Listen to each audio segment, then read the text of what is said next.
Ito siya nag-ipon para makapag-persisyon. Ano naman pagbabago? Bihis ka. Kala mo isa? Dalawa po. Good afternoon na. Ay, good afternoon na pala. Sir, tanggalin mo yung damit mo. Ngayon nga, close.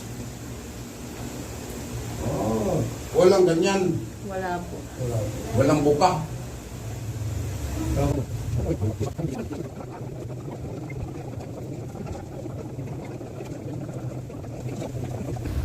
Ano sa tingin mo? Pwede na mag-drive? Anong gaganyan? Oo. Ito na lang yung pabigat. Sige, hawakan mo yan. Angat mo. Pag naghawak ka, huwag yung barakang stroke. Kikilos ka, normal. Ganyan, normal. Ilagay mo sa utak na hilot ka na. Normal ka na. Hindi ka na stroke. Sige, baba mo dyan. Hawakan mo. Yan, angat mo.